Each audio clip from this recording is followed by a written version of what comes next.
8वीं बोर्ड परीक्षा 2023 11 अप्रैल को आपके संस्कृत का पेपर होने वाला है, लास्ट पेपर ये। और ये पेपर आपके सभी पेपर की तुलना में और भी अच्छा होगा, क्योंकि इस पेपर की हम और अच्छी तैयारी कर रहे हैं यहाँ पे। तो निश्चित रूप से आपका जो पेपर है वो बाकी पेपर की तुलना में यहाँ पे बहुत अच्छा होगा। इसका कारण ये है कि अधिकतर प्रश्नों के उत्तर आपको पेपर में से देख के लिखने हैं, तो आपको एक मॉडल पेपर के माध्यम से समझ बनेगी कि आपको पेपर में से उत्तर कैसे निकालने। तो पहला प्रश्न आपके आएगा उपसर्ग वाला।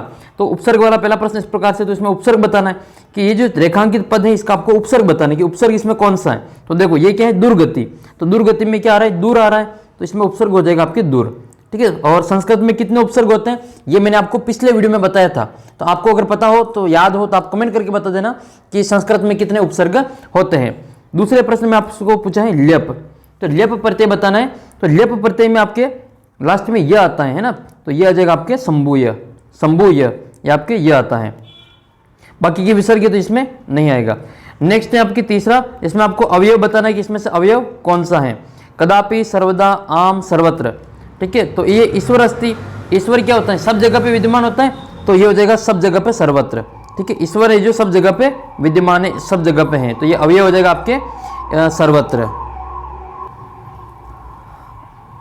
कई सारे विद्यार्थी जो वीडियो को पूरा नहीं देखते और वीडियो को लाइक और शेयर भी नहीं करते, इससे जो बाकी आपने देखा होगा कई सारे वीडियो जो बहुत ही गलत प्रश्न आपको बताते हैं, बहुत उत्तर जो गलत बताते हैं, फिर भी आप जो वीडियो उनको लाइक करते हैं, शेयर करते हैं, लेकिन जो आपके सही पेपर होता है, जो मॉडल पेपर आपके काम का होता है, उसको आप जो शेयर नहीं करते हैं, वीडियो को लाइक नहीं करते हैं। तो देखिए आपको मैं देखता हूँ कि इस वीडियो को कितने विद्यार्थी जो लाइक करते हैं। चौथा प्रश्न है कि मम पुत्र प्रशासकीय अधिकारी अस्ति, इसमें आपको सर्वनाम बताना है। तो ये हो जाएगा आपके मम।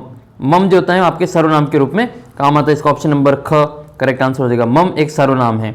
तो ये आपको इसमें देखने को मिल रहा है कि दुर्गति दूर उपसर्ग है, लेप में संभूय ये लेप प्रत्यय इस प्रकार से होता है, और इसमें अवयव कौन सा है तो सर्वत्र हो जाएगा इसमें, और मम इसमें आपके सर्वनाम है। अगला प्रश्न है कि श्रृंगालस्य नामासित, जो श्रृंगाल था, श्रृंगाल उसका क्या नाम था। जो श्रृंगाल यानी कि जो गीदड़ था उसका क्या नाम था। आपके दूसरा पार्ट है ना गीदड़ वाला, उसका नाम था, इस श्रृंगाल का नाम जो था वो दीर्घपुच्छ था। क्या था, दीर्घपुच्छ। तो इसका ऑप्शन नंबर जो बड़ा ग है वो सही हो जाएगा, दीर्घपुच्छ। दीर्घपुच्छ इसका जो नाम था, सॉरी दीर्घपुच्छ नहीं दधिपुच्छ। क्या है, दधिपुच्छ। दीर्घपुच्छ नहीं दधिपुच्छ, एक जैसे नाम मिल गए, तो ये दधिपुच्छ इसका सही आंसर है। और एक वो जो शेर था उसका नाम आपको पता ही है, सब आप जो बार बार जो कमेंट करते हैं मैं पूछता हूँ और आपको याद भी है, तो बिल्कुल अच्छी बात है, आपको याद भी होना चाहिए। दूसरे पार्ट का लेखक का नाम क्या है आप सभी को पता है, मैंने कितनी बार आपको पूछा है कि दूसरे पार्ट का जो नाम है, जो विलेश्य वाणी वाला जो पार्ट है उसका जो लेखक है वो पंचतंत्र से लिया गया है, और पंचतंत्र के लेखक कौन है, विष्णु शर्मा है। तो दूसरे पार्ट का आपको लेखक पूछ ले तो क्या बताएंगे, विष्णु शर्मा बताएंगे। ठीक है। गलत गलत उत्तर आपको याद नहीं करना है, सही उत्तर ही आपको याद करना है। फिर आपके छठा प्रश्न है साहित्य संगीत कलाविहीन जन भवति। साहित्य और संगीत और कलाविहीन व्यक्ति किसके समान होता है। ये आपके सीधा ही एक श्लोक है, तो ये पशु के समान होता है। इसका उत्तर हो जाएगा आपके पशु के समान। भारत जनता अहम पाठस्य लेखको अस्ति, ये जो भारत जनता पाठ इसके लेखक का नाम आपको बताना है। तो ये हो जाएगा आपके डॉक्टर रमाकांत। क्या हो जाएगा इसका उत्तर, डॉक्टर रमाकांत शुक्ल। डॉक्टर रमाकांत शुक्ल इस पाठ के लेखक हैं। नेक्स्ट है कंटकनेव कंटकम इति कथा कश्य प्रांत अस्ति। ये मैंने पिछले वीडियो में आपको बताया था कि ये एक मध्य प्रदेश के एक स्थान है, वहाँ की लोक कथा है ये। तो इसका उत्तर हो जाएगा आपके मध्य प्रदेश। जो कंटकनेव कंटकम वो वाली जो शिकारी और जो शेर वाली जो कहानी है वो आपके मध्य प्रदेश की एक लोक कहानी है। इसका उत्तर हो जाएगा आपके मध्य प्रदेश। फिर आपको विभक्ति का प्रयोग करना है, इसमें विभक्ति बतानी है। तो यहाँ पे आएगा ग्रामस्य या ग्रामम, तो इसमें लिखेंगे हम ग्रामम। ठीक है। सर्वत्र जलम अस्ति, ये सर्वत्र के योग में द्वितीय विभक्ति का प्रयोग होगा, तो इसमें ग्रामम आ जाएगा, तो इसमें ग्रामम भरेंगे। सीता सह, देखो सह के योग में जब भी आपको सह दिखे तो तृतीय विभक्ति आती है। सह के योग में तृतीय विभक्ति आती है, तो जैसे रामेण, राम की तृतीय विभक्ति रामेण होती है, तो यहाँ पे आ जाएगा आपके रामेण। तो इसके कारण ये आपको याद कर लेना, यह सह है, यहाँ पे अभित हो परित हो, अभित परित के योग में द्वितीय विभक्ति आती है, ग्रामम आता है, हमेशा ये फिक्स होता है। ठीक है। तो यहाँ पे आपकी तृतीय विभक्ति आएगी। फिर आपके 10वां प्रश्न है जिसमें आपको संधि विच्छेद करना है। एकैकम है ना, एकैकम में आपके 1 + एकम हो जाएगा, 1 + एकम हो जाएगा। ठीक है। ये 1 + एकम, इसके ऊपर 2 मात्राएं, तो 2 मात्रा जो होती है इसको हम वृद्धि संधि कहते हैं। कौन सी संधि, ये वृद्धि संधि कहलाती है। और जिसके ऊपर 1 मात्रा है वो आपकी हो जाएगी गुण संधि। ये यहाँ पे जो ने प्लस अनम, ये आपके नयन की संधि विच्छेद हो जाएगी, नयनम हो जाएगा ये नयनम, ठीक है, ये आपके नयनम की संधि विच्छेद है। आपको और कौन कौन सी संधि याद करनी है संधि विच्छेद? एक तो आपको परोपकार की याद कर लेनी है, ठीक है, परोपकार की बताना। देखिए परोपकार की संधि विच्छेद क्या होती है, परोपकार की संधि विच्छेद, और एक सूर्योदय की संधि विच्छेद, ठीक है, इन दोनों की संधि विच्छेद करके बताना मेरे को, सूर्योदय और परोपकार की संधि विच्छेद करके दोनों बताना इसका उत्तर। अगला प्रश्न देखते हैं, विशेषण और विशेष्य से मिलान करना है। तो ये तो विशेष्य है जिसकी विशेषता बताई जाती है, और ये इसके विशेषण है, तो इनको मिलान कर लेते हैं। मौखिक जो होता है वो ज्ञान होता है, ये भी मैंने बताया आपको उस वीडियो में कि वो एक पार्ट है, उसमें से आपके विशेषण विशेष्य बता रखे मैंने, तो वो वीडियो आप पूरा देख लेंगे, लगभग वो आधा घंटा का वीडियो, लेकिन उससे आपके काफ़ी जो प्रश्न आपके उस वीडियो में से मिल जाएंगे, ठीक है, तो वो वीडियो आप जरूर देखना। मैंने ये उसका जो ऊपर थंबनेल लगा रखा है कि जो असली पेपर है वो इस वीडियो में, पूरा पेपर इस वीडियो में से बनेगा। उस वीडियो का अगर आप देख लेंगे तो आपके जो सबसे ज़्यादा नंबर आपके उसी वीडियो में से बनेंगे, क्योंकि मैंने उस पूरी किताब का आपके जो इंपॉर्टेंट क्वेश्चन थे, चाहे आपकी कथा सार है, घटनाक्रम है, वो सारी कहानी है, एप्लीकेशन वगैरह सारी चीज़ मैंने उसमें आपको पूरी तरह से बता दी है। तो आप उस वीडियो को जरूर देख लेना, 30 मिनट की वीडियो है वो, और आपको काफ़ी फायदा उससे निश्चित रूप से मिलेगा। फिर अगला प्रश्न आपके मनोगता वाला, तो मनोगता क्या हो जाएगा, कार्याणी, मनोगता का हो जाएगा आपके कार्याणी, ज्ञान ये आपके मौखिक है, और मनोगता में क्या हो जाएगा आपके कार्याणी हो जाएगा। और फिर ये आपके टंकिता तो हो जाएगी काले, टंकिता काले, और महान हो जाएगा आपके उपकार, महान उपकार। इस प्रकार से आपको ये मिलान कर लेना है। अगला प्रश्न आपको रिक्त स्थान की पूर्ति करनी है, ठीक है, इसमें आपके क्रियापद दे रखा है, क्रियापद की रिक्त स्थानों की पूर्ति करनी है। खर नखर नाम सिंह वने, खर नखर नाम का जो शेर है वो क्या करता था, रहता था, ठीक है, वसता था, तो ये हो जाएगा वत्स्यति, तो इसमें आ जाएगा आपके वत्स्यति, वत्स्यति है ना। और दूसरा है आपके महानम महानतम विकारम, महानतम विकारम करिशंति, तो ये आपके हो जाएगा करिशति, ठीक है, करिशति, ये आपके दूसरे में ख में ये आ जाएगा, ये आपके क में आ जाएगा। तीसरा है अयम योगी परिवाचक, अयम योगी परिव्राजक, तो इसका हो जाएगा क्रीडिशंति, क्रीडिशंति, ठीक है, क्रीडिशंति आ जाएगा ये भविष्य काल का है।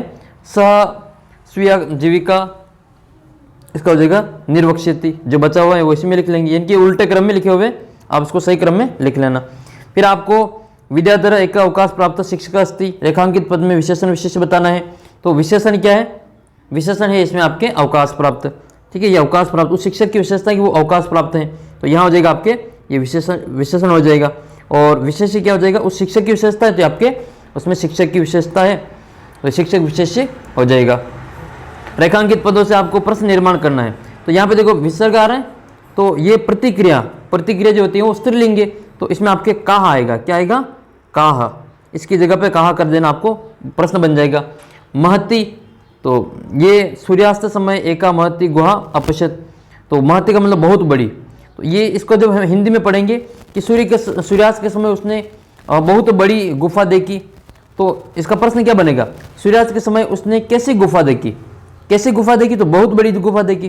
तो कैसी को हम क्या कहते हैं अंग्रेजी में, संस्कृत में कीदृश्यम, तो इसमें लिखेंगे हम कीदृश्यम, ठीक है, ये कीदृश्यम लिख लेना है, ये यहाँ पे आ जाएगा इसका, और यहाँ पे का आ जाएगा, ये स्त्रीलिंग शब्द इसलिए। फिर आपको यहाँ पे संज्ञा शब्द भरना है रिक्त स्थानों में, तो ये भी आपकी किताब से ही हूबहू आपके मैंने बताया था, उसी पार्ट में से आपके आएंगे, उस वीडियो को अच्छी प्रकार से समझ लेना। 15वें क्वेश्चन में आपके आ जाएगा, ये विना क्षणमपि जीवन तु न क्षति, किसके बिना जीवन नहीं होता है, तो वायु के बिना जल जीवन नहीं होता है, तो ये हो जाएगा आपके वायु बिना, वायु बिना आप क्षण भर भी है जो जीवित नहीं रह सकते हैं। तो फिर आपके हैं वयम इव आचरम, तो इसमें आपके क्या हो जाएगा, अशिक्षिता, क्या होगा इसमें, अशिक्षिता, ठीक है, वयम अशिक्षिता। फिर आपके तीसरा है डेनुम कदली फलानी भोजंती, तो ये हो जाएगा आपके बालकाहा, देखो बहुवचन है, तो ये आपके हो जाएगा आपके बालकाहा बहुवचन, ठीक है, तो इस प्रकार से आपको ये बता देना है। प्लास्टिकस्य वस्तुनि लयनाभवात, तो इसका हो जाएगा आपके मृतिकाया, ठीक है, ये वाला ऑप्शन इसमें सही आंसर हो जाएगा। अब आपको इसमें इसका उत्तर आपको पूर्ण वाक्य में देना है। आपकी किताब के जितने भी प्रश्न के पीछे, पाठ के पीछे आपके पूर्ण वाक्य वाले प्रश्न है, उनको रट लेना अच्छी प्रकार से, 4 नंबर पक्के हो जाएंगे। और आगे के भी जो वन लाइनर है उसको भी हम देख लेंगे एक एक शब्द वाले। खर नखर कुत्र प्रतिवस्ती, जो खर नखर है वो कहाँ पर जो निवास करता था, ये आपके वन्य हो जाएगा। कुत्र का मतलब कहाँ पे, तो है वन में हो जाएगा, ये हो जाएगा आपके वने, इसमें आपको वन लिख लेना है। फिर दूसरा प्रश्न है प्राचीन काले विद्या कथम ग्रहति, तो श्रुति परंपरा, जो सुन के उनको पढ़ाया जाता था, तो श्रुति परंपराया, इसको लिखेंगे हम श्रुति परंपराया। प्राचीन समय में विद्या को सुन के पढ़ाया जाता था, ग्रहण किया जाता था, तो ये आ जाएगा आपके श्रुति परंपराया। अगला प्रश्न आपके कि चंचलेन वने किम कृतम, जो चंचलेन था वो वन में क्या करता था। चंचलेन कौन था, ये वो जो व्याघ था, व्याघ जिसको हम शिकारी कहते हैं, उस शिकारी का नाम है ये चंचलेन, ठीक है। ये शेर का नाम खरनकर है, और गिद्दड़ का नाम क्या था जो आपके शुरू में आया था, ठीक है, वो भी आप याद कर लेना अच्छे प्रकार से। तो ये चंचलेन किम वने किम कृतम, जो चंचल जो शिकारी था वो वन में क्या कर रहा था, तो उसने क्या किया था, वो वन में जाल को बिछा रहा था, तो जालम, जाल को कहते हैं जालम, और फैलाना या बिछाना को क्या कहते हैं, प्रसारियत, तो ये लिख लेंगे हम प्रसारियत। इस प्रकार से इसका उत्तर हो जाएगा। राकेश कार्यालय का निश्चितता, राकेश कार्यालय का निश्चितता, तो इसमें क्या हुआ, राकेश के कार्यालय में क्या हुआ था, तो अचानक एक गोष्ठी का आयोजन किया गया था, तो ये हो जाएगा अकस्मात एकागोष्ठी,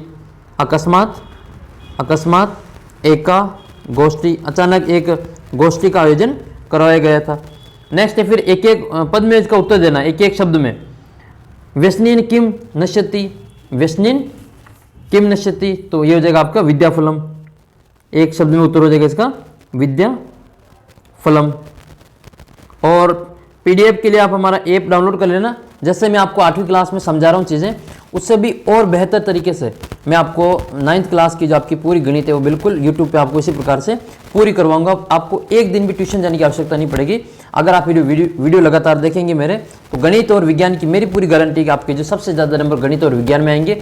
अगर आपको गणित से डर लगता है, आपको गणित समझ में नहीं आती है, तो आप निश्चित रूप से इस चैनल को सब्सक्राइब करके रख लेना। आपके निश्चित रूप से बाकी विषय की तुलना में गणित में सबसे ज़्यादा नंबर आएंगे। हम ऐसे यहाँ पर आपको तैयारी करवाएंगे। उसके लिए आपको कुछ नहीं करना है, केवल आपको चैनल को सब्सक्राइब करना है, ताकि आपके पास में वीडियो आ जाएंगे।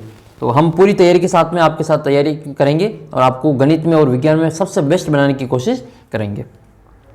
तो दूसरा है सततम किम करणीयम, सततम किम करणीयम, तो इसका आपका आंसर हो जाएगा आपके देय स्मरणम। क्या हो जाएगा इसका, देय स्मरणम, तो ये हो जाएगा देय स्मरणम। अगला प्रश्न है निर्णय संभवे कौ कलेश सहते, तो इसका हो जाएगा आपके माता पितरौ, माता पितरौ, माता और पितरा मतलब पिता, पितरौ का हो जाता है पिता, तो माता और पितरौ, ये आपके द्वंद्व समास है। कौन सा समास है, द्वंद्व समास है, माता और पिता। इयम धरा के स्वर्ण वद भाति, तो ये आपके हो जाएगा शस्य, क्या होगा इसमें, शस्य। अगला प्रश्न है आपको 2 श्लोक लिखने, एक श्लोक तो आपको पक्का याद होगा वो, ठीक है, अभिवादन श्लेष्य वाला, उसको पक्का याद कर लेना। 3 श्लोक आपको और याद करने, 4 श्लोक कम से कम आपको रट लेने, 4 नंबर कंप्लीट हो जाएंगे 4 श्लोक रटने से, क्योंकि 3 श्लोक तो आपके इसमें पेपर में आएंगे, वो श्लोक नहीं लिखने, आपको दूसरे श्लोक लिखने पड़ेंगे। तो हो सकता है कि मान लो आप जिसको याद करें वो आपके 2 उसमें मिल जाए, तो आपको 2 ही याद नहीं करना है, 4 रट लेना है, कोई से भी 4 श्लोक अच्छी प्रकार से रट लेना है, 4 नंबर पक्के हो जाएंगे।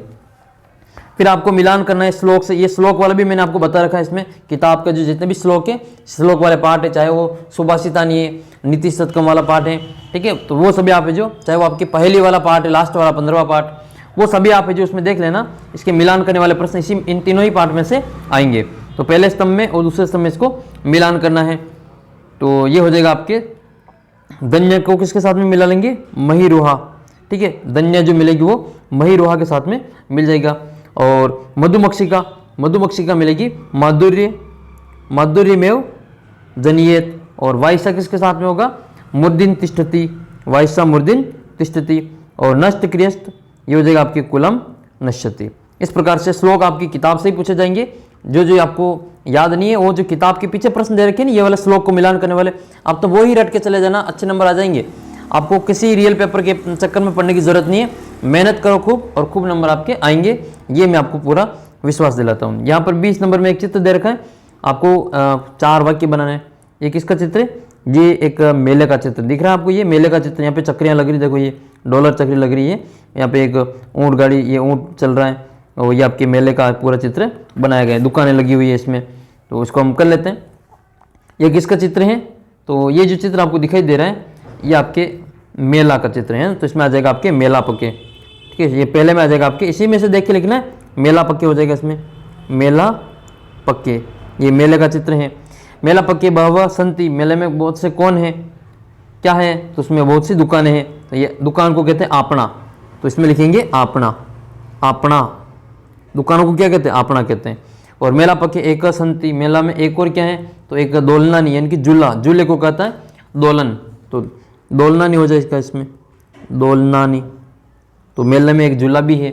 अच्छा, आप में से झूले में कौन कौन बैठा, देखिए मेले में आप जरूर गए होंगे, मुझे कमेंट करके बताना कि आपको झूले में बैठे होंगे तो आपको कैसा लगा, कैसा महसूस हुआ, अच्छा लगता है या फिर चक्कर आए होंगे, या फिर पहली बार जब आप झूले में बैठे तो आपको कैसा महसूस हुआ, ये मुझे कमेंट करके बताना। देखिए अस्मिन चित्रे उष्ट्र मृग च दृश्यन्ति, और क्या दिख रहा है, तो ये आपके दौड़ते हुए दिख रहे हैं, एक तो आपके ये हिरण है, ये आपके हिरण वगैरह ये सभी आपको यहाँ पे दौड़ते हुए दिख रहे हैं, जो आपको हो जाएगा क्रीडन का, तो ये लास्ट है इसमें क्रीडन का, तो ये आपके इस प्रकार से हो जाएगा।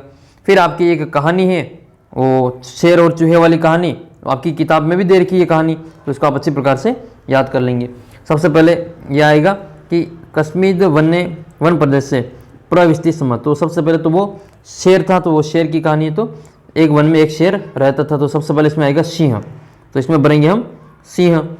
एक इसमें भरेंगे एक मूषक, जो फिर शेर रहता था, क्या हुआ, एक जो चूहा उसके पास में आया था, तो एक मूषक, चूहे को कहते हैं संस्कृत में मूषकः। एक मुष्क बिलात निसृत सिंह से पृष्ठ आरोत, जो चूहा था वो बाहर निकला और शेर के ऊपर आया। सह वह, ठीक है, सह तस्य केसान कृतंती, वह उसके बाल को कुतरने लगा, क्या करने लगा, वह शेर के बाल को कुतरने लगा, तो ये हो जाएगा आपके सह तस्य केसान, तो ये जिसमें आ जाएगा आपके तस्य केसान, सह तस्य केसान, केसान कृतंती। फिर आपको इसमें बनना है, तो फिर उससे क्या हुआ, जो शेर जो सो रहा था वो जाग गया, तो जागृत हो जाएगा इसमें, जागृत सिंह मुस्कम गृहीत्वा अवदत् कोसी, क्या हुआ, फिर ये कह रहा है कि अहम त्वाम हनिशामी, मैं तुम्हें मारूंगा। फिर जो चूहा था वो तो डर गया, वो निवेदन करने लगा, अहम क्षुद्र मुस्का सम, मैं तो बहुत छोटा चूहा हूँ, ठीक है, और मैं तुम्हारी भविष्य में सहायता करूँगा। ये शेर को कह रहा है चूहा कि मैं तो बहुत छोटा हूँ, मेरे को माफ़ कर दो और मैं तुम्हारे भविष्य में सहायता करूँगा। तो वो जो शेर था वो भी उसके ऊपर हंसा, ठीक है, और उसको फिर वहाँ पे छोड़ दिया। शेर जो था वो एक बार तो उसको उसके ऊपर हंसा और फिर उसको चूहे को छोड़ दिया था। अहम त्वाम, क्या है फिर इसमें, अहम त्वाम,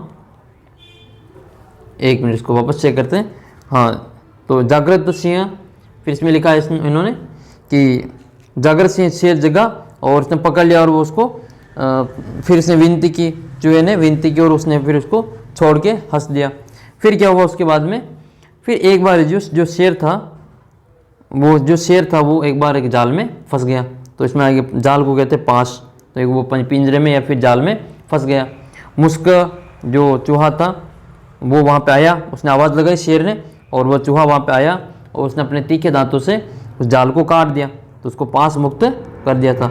इस प्रकार से वो जो कहानी आपकी शेर और चूहे वाली जो आपको याद है हिंदी में, उस प्रकार से इसमें से मिलान कर करके आपको इसी में से देख के लिख लेना। ये तो 8 शब्द इसमें से लिख लो, या फिर अथवा में आएंगे ये इस मेले में से, मेले वाली जो आकृति चित्र वाली, इसमें से आपको 4 अक्षर इसमें से लिख लेने। तो मेरे अनुसार ये जो 4 करना थोड़ा आसान रहेगा, इस 8 को भरने की तुलना में इन 4 को भरना थोड़ा आसान रहेगा। अगला प्रश्न है, इसमें आपके पूछा गया है एक घटनाक्रम आपको जो सही क्रम में आपको बतानी, ये वही खर नकर वाली कहानी है, ठीक है, जो गिद्दड़ वाली और शेर वाली कहानी, जो दूसरा पार्ट आपका दधी पुछ नामक जो गिद्दड़ है वो, और खर नकर शेर वाली, उसको इस घटनाक्रम को सही क्रम में आपको जमा करना है। तो सबसे पहले हम क्या लिखेंगे, किसी वन में एक खर नकर नाम का शेर रहता था, तो ये कश्मीर वने खर नकर नामक सिंह प्रतिवस्ती, तो ये हो जाएगा आपके 1 नंबर पे। फिर उसमें क्या था दूसरे नंबर पे, फिर उसके बाद में लिखेंगे कि न्यूनम तस्य गुहाया रात्रो कोपी जीव आगस्ती, तो दूसरे नंबर पे लिखेंगे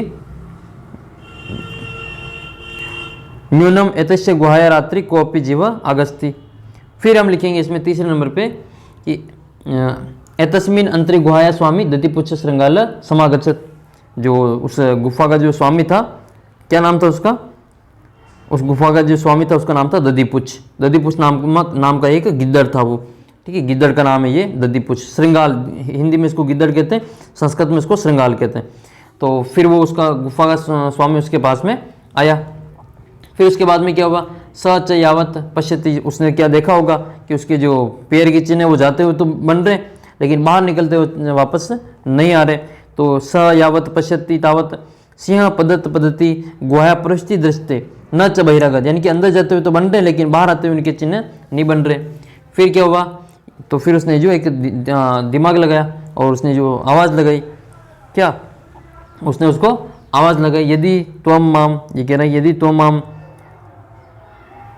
आयामी, यदि तुम मुझे आवाज़ नहीं दोगी तो मैं जो यहाँ से दूसरी जगह चला जाऊँगा।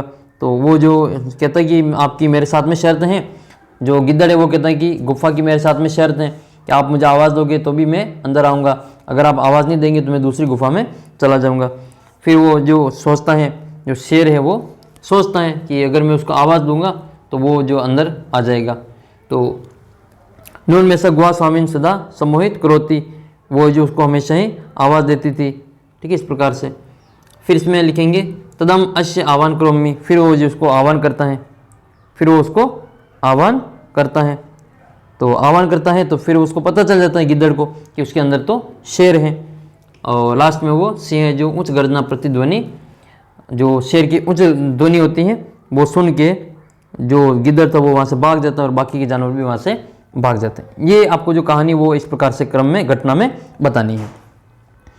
अगला जो प्रश्न है 22वां, इसमें आपको भावार्थ लिखना है। मैं इसलिए आपको कह रहा हूँ कि 4 श्लोक याद करना, क्योंकि 3 तो आपके पेपर में ही आएंगे, तो आपको कम से कम 4 श्लोक तो कंप्लीट याद कर लेने। जो पेपर में आए हुए हैं वो आपको नहीं लिखने वापस, इसलिए आपको नए याद करने पड़ेंगे। तो 2-2 का आपको ये 4-4 नंबर के 2 आएंगे, इनको आपको हिंदी भाषा में अनुवाद लिखना है। जैसे गुणा गुणगेषु गुणा भवंती ते निर्गुण प्राप्य भवंती दोषा, ठीक है, इसका आपको हिंदी में अनुवाद करना है। तो इसका आपको हिंदी में अनुवाद करना है, भावार्थ करना है। तो इसमें आपके भावार्थ में लिखेंगे, भाव में यह कहा गया है कि इस श्लोक में कवि ये कहता है कि सद्गुण गुणों का जानने वाला या फिर उसके महत्व को समझने वाला जो व्यक्ति होता है उसके पास गुण रूप में ही विद्यमान होते हैं, और वही गुणहीन व्यक्ति को जब प्राप्त होते हैं तो उसके प्रभाव से वे अवगुणों के रूप में बदल जाते हैं। जैसे नदियों की उत्पत्ति के समय उनका जल स्वादिष्ट पीने योग्य होता है, किंतु वह समुद्र के साथ में मिलता है तो उसका पानी जो खारा हो जाता है, पीने योग्य नहीं रहता है।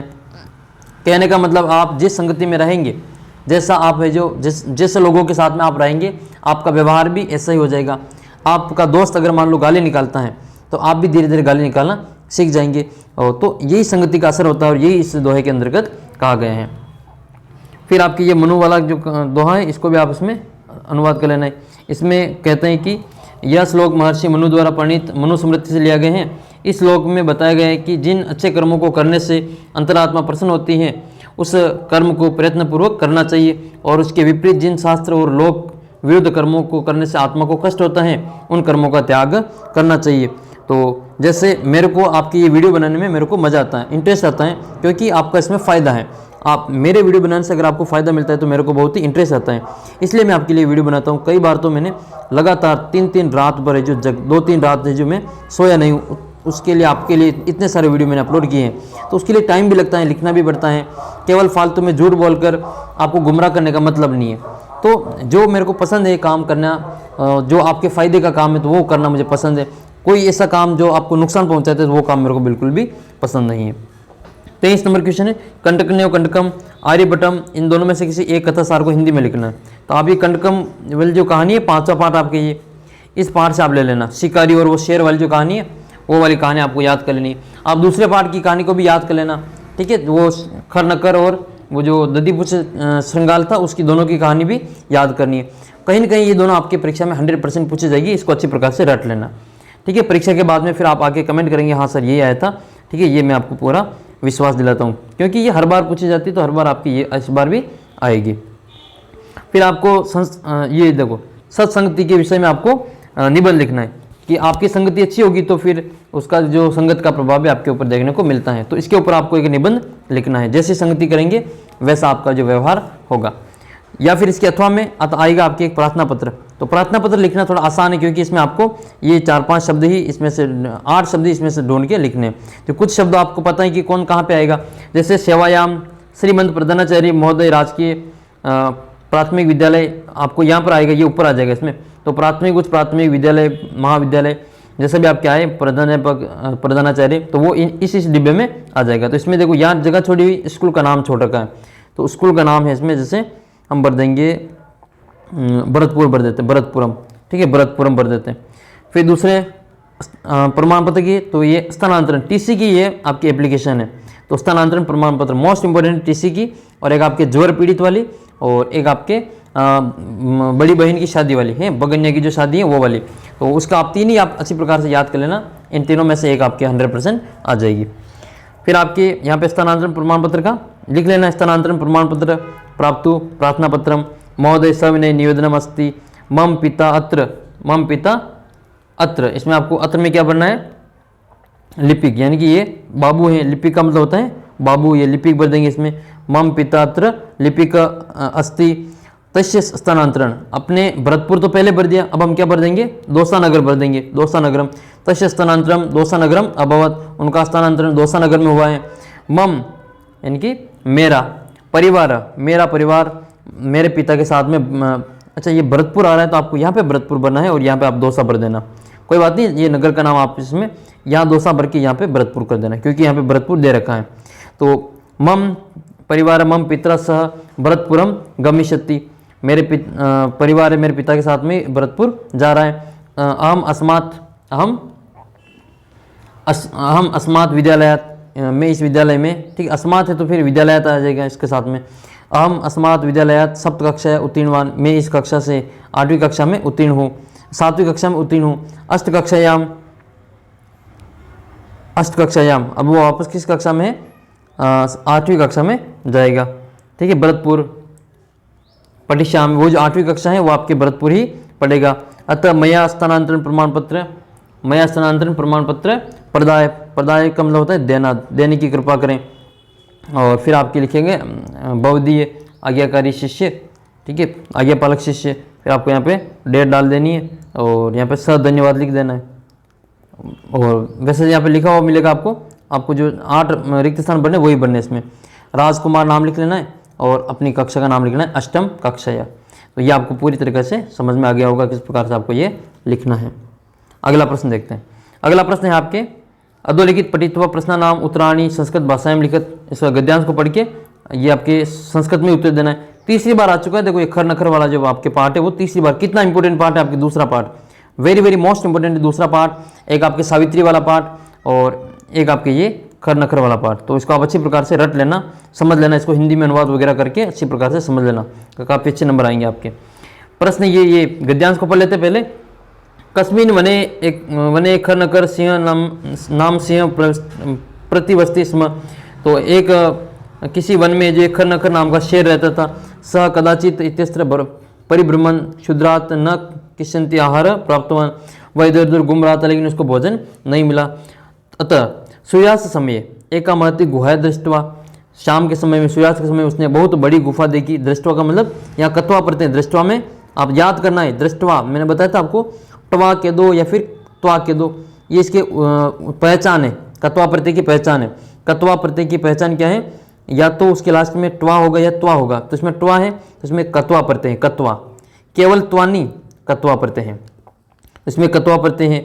और अचिंतित न्यूनम एतस्य गुहाया रात्रो कोपी जीव आगच्छति, उसने सोचा कि इसमें कोई न कोई नहीं जो रात को जीव आएगा और वो उसका शिकार कर लेगा। अत्रैव नुगढ़ भूमि भूत्वा तिष्ठामि, अतः मैं उसमें थोड़ा सा विश्राम कर लेता हूँ, वो उसमें रुक जाता है।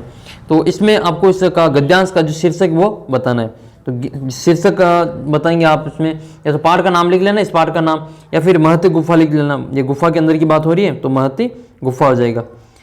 फिर इसमें दूसरा प्रश्न क्या है, सिंह कुत्र प्रतिवस्ती, शेर कहाँ रहता था, तो एकस्मिन वने प्रतिवस्ती। देखो इसमें प्रतिवस्ती ढूंढना है, ये देखो प्रतिवस्ती, ये लाइन पूरी लिख लेना, आपका उत्तर हो जाएगा प्रतिवस्ती।